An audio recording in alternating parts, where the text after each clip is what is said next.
2016లో మందిరంలో అడుగుపెట్టాను. ఈ మందిరంలో రానప్పుడల్లా బయట లోకానుసారంగా జీవించాను. నేను చాలా సందర్భంలో ఈ మందిరం చిన్నప్పుడు సండే స్కూల్‌కి వచ్చేవాడిని గానీ, మందిరంలోకి కొన్నాళ్ళు ఊహ తెలిసినాక గానీ వెళ్ళిపోయాం. చదువుకునేది ఇక్కడే స్కూలు. ఈ మందిరం ఎదురుగున్న స్కూలు. అప్పుడు దైవజనులు కిషోర్ గారు నాన్నగారు ఉండేవారు. మా పాస్టర్ గారు ఒకప్పుడు ఆయన. చిన్న పిల్లల్ని బాగా ప్రేమించేవాడు. అప్పుడు మేము వచ్చేవాళ్ళం మందిరానికి. పిల్లలందరిని పోగేసుకొని మందిరానికి వచ్చేవాళ్ళం. కానీ కొంతకాలంగా మా ఊహ తెలిసి మా వయసు వచ్చేపాటికి లోకానుసారంగా వెళ్ళిపోయి లోకంలో జీవించి ఇష్టానుసారంగా తిరిగాము. బయట ఇక మనుషులు చెప్పే మాటలను బట్టి తిరిగినప్పుడు చాలా సందర్భాల్లో మందిరానికి రమ్మని అడిగినప్పుడు కూడా మేము ఏ రోజు రాలేదు, వాళ్ళు అలాగే పిలుస్తారనే ఉద్దేశంతో ఉండేవాళ్ళం. ఎందుకంటే బయట ప్రజలు ఆ విధంగా అలా చెప్పేవాళ్ళు. తెలియదు కదా మాకు, తెలియకుండా ఇష్టానుసారంగా తిరిగాము. కానీ ఒక సందర్భం వచ్చినప్పుడు బంధువులు ఎవరు మనకి తోడ్పడలేదు. రక్త సంబంధికులు ఉన్నా కూడా ఏదో ఉన్నారంటే ఉన్నారే కానీ నామకారంగా మనమే వాళ్ళకి భారమైన స్థితిలో ఉన్నాం. కానీ ఒక సందర్భంలో నేను నా వల్ల ఏం పైసా ఉపయోగం లేకపోయినా, నా వల్ల ఏం ఉపయోగం లేకపోయినా, ఏ రోజు నేను వాళ్ళకి మేలు చేయకపోయినా ఓ దైవ సేవకుడు ఫోన్ చేసి, తమ్ముడు ఏంటి మీ నాన్నగారు చనిపోయారు అంట కదా, మరి ఏంటి వెళ్ళిపోయారు కదా, మరి ఏంటి అని చెప్పి ఆ సందర్భంలో ఫోన్ చేసి మరి నన్ను క్రీస్తు ప్రేమను క్రియల్లో చూపించి నన్ను అడిగారు. ఇలా చనిపోయారు కదా మీ నాన్నగారు అని తెలిసింది తమ్ముడు, నాకు ఇప్పుడే తెలిసింది, వేరే వాళ్ళు చెప్తే అన్నాడు. సరే తమ్ముడు కార్యక్రమం అయిపోయిందా, అంత బాగానే జరిగిందా అని అడిగారు. జరిగింది అన్నాను.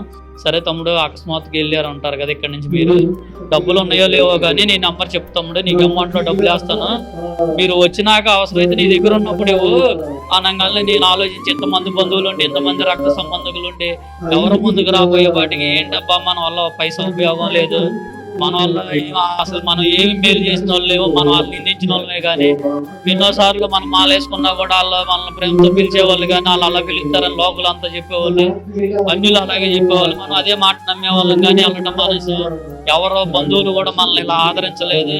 నేను బాధలో తండ్రి పోయిన బాధలో ఉంటే కనీసం ఎవరో పలకరించేవాళ్ళే కానీ ఏది రూపాయిగా ధనంగా ఇది వాడుకోరా తమ్ముడు, ఇది చేసుకోరా తమ్ముడు తర్వాత ఇవన్నీ ఎవరో అన్నది కూడా లేదు నాకు.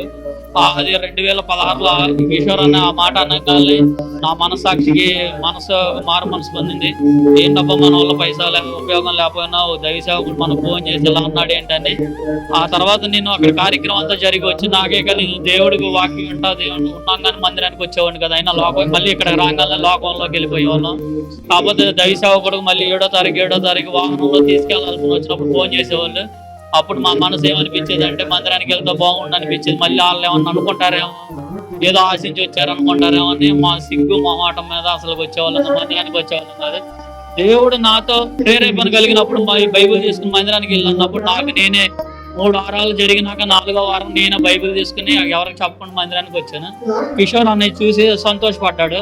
ఎన్నో సందర్భాల్లో నేను అడిగాను, తమ్ముడు మందిరానికి రా తమ్ముడు అంటే ఏ రోజు రాలేదు. ఇవాళ మందిరానికి రావడంతో నాకు చాలా సంతోషంగా ఉంది. కానీ నేను ఎందుకు పనికి రానివాడిని, నా వల్ల ఉపయోగం లేనివాడిని, నేను మందిరానికి వచ్చి చాలా సంతోషపడతావు ఏంటని నేను అప్పుడు సమర్పించుకున్నాను. దేవుడి ఇంట్లో మనం కూడా బలపడాలి అని చెప్పి మందిరానికి రావటం మొదలుపెట్టిన. మందిరానికి వచ్చిన కాడి నుంచి ఇక్కడ పరిచర్య సంఘ కార్యక్రమాల్లో పాల్గొనడం చేసేవాళ్ళు. సంఘంలో నీట్నెస్ కానీ, పరిచర్య కానీ, క్రమశిక్షణ కానీ చాలా మంది నేను సంఘాలు చూశాను. కానీ ఇలాంటి సంఘం నేను ఈ గ్రామంలో కానీ ఈ చుట్టుపక్కల ఎక్కడ చూడలేదు. క్రమశిక్షణ మారి పేరు. ఎందుకంటే ఎవరినైనా సరే ఒకే రీతిగా చూస్తారు, ఒకరినొకలాగా చూడరు, అందరినీ ఒకే రీతిగా చూస్తారు. ఇక్కడ ఉన్న వాళ్ళు సొంత కుమారులాగా చూస్తారు. ఏ రోజు కూడా ఒకరినొకరు విధంగా చూసింది లేదు.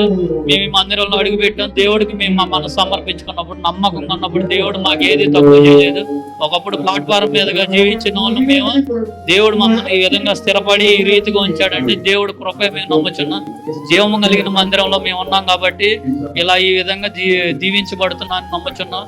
మా కొరకు నిరంతరం కష్టపడి అనేకమైన ఆత్మల కోసం సంపాదించడం కోసం నిరంతరం ప్రయాసపడి మా దీన సేవకుడు కిషోర్ బాబు గారు చాలా సందర్భాల్లో చాలా మందికి హెల్ప్ చేశారు. తల్లి లేని వారికి అన్నదమ్ముల్లా ఉండి మంచి చెడు చెప్పేవాళ్ళు. అలాంటి సేవకుడు నేను చూడలేదు. నా విషయంలో అయితే చాలా అద్భుతాలు చేశాడు. వాహనం కొనుక్కుంటా మా దగ్గర డబ్బులు లేవు. అయితే 7వ తారీఖు వాహనం కొనాలని తీర్మానం మేము తీసుకున్నాం. మా దగ్గర ఉంది 5,000 రూపాయలు.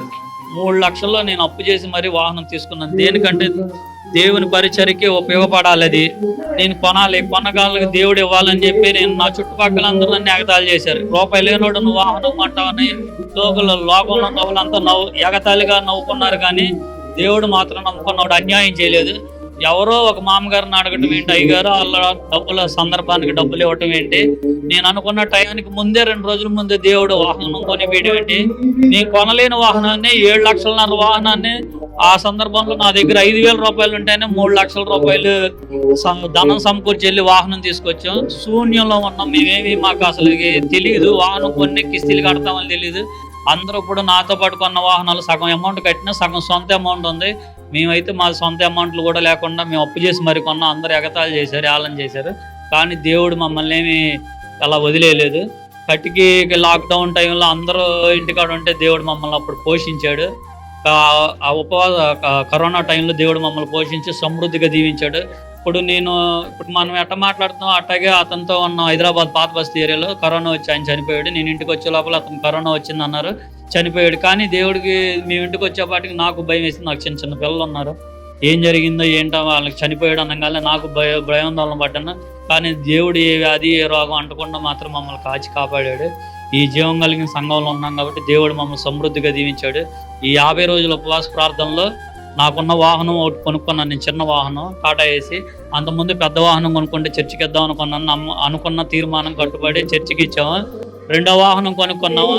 అది బయటకు అమ్ముదాం అనుకున్న టైంలో ఒక దైవ సేవకుడు మా మందిరానికి వాహనం కావాలన్నాడు. ఈయన 50 రోజుల ఉపవాస ప్రార్థనలో సరే బయటకు అమ్ముకుంటే డబ్బులు వస్తాయి కానీ దేవుని మందిరానికి దేవుని పరిచర్యకు ఉపయోగపడితే అది మనకి మేలు, మన కుటుంబం మేలని దైవ సేవకుడు మాట కాదనక మందిరానికి ఇచ్చాము. దేవుడు నాకేం అన్యాయం చేయలేదు. ఒక సేవకుడు ఓపెనింగ్ చేసిన వాహనాన్ని ఒక దేవుడు నమ్ముకొని కొనుక్కున్న వాహనాన్ని మళ్ళీ నాకు మంచి వాహనాన్ని నాకు దేవుడు సమకూర్చాడు. దేవుడు తలగా ఉంచేవాడు కానీ తోకగా ఉంచే దేవుడుగా దేవుడు నాకు ఎప్పుడు అన్యాయం చేయలేదు. దేవుడు నమ్ముకున్న బిడ్డలు ఎక్కడ ఎప్పుడు నవ్వులు పాల్కారు. దేవుడు అంతకు దీవిస్తాడు. ఈ జీవం కలిగిన మందిరంలో ఉన్నాం కాబట్టి సంఘ బిడ్డలు ఈ పరిచర్లో ఉన్న బెతెస్దా ఫ్యామిలీ అందరూ దీవించి ఆశీర్వదించబడుతున్నారని విశ్వసిస్తున్నా, నమ్ముతున్నాం. ధన్యవాదాలండి. నిజంగా చాలా గొప్ప సాక్ష్యం విన్నాము. మనం చూస్తున్నారు కదండి ఎంతమంది బలపడుతున్నారు అనేది. నిజంగా దేవునికి మన హృదయాన్ని సమర్పించుకున్నప్పుడు మనం ఎన్నో అద్భుత కార్యాలను